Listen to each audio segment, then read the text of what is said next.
In this guide, I'm going to show you guys how to lock your photos on Android device.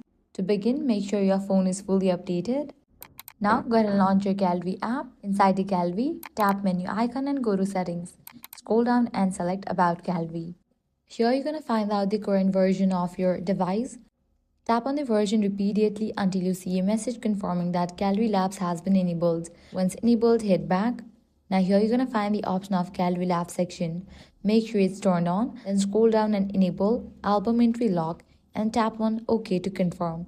After turning this feature on, it's important to restart your phone so the changes take effect. Now launch your Gallery app, go to Albums tab, find the album you want to lock, press and hold on it, then tap three-dot menu.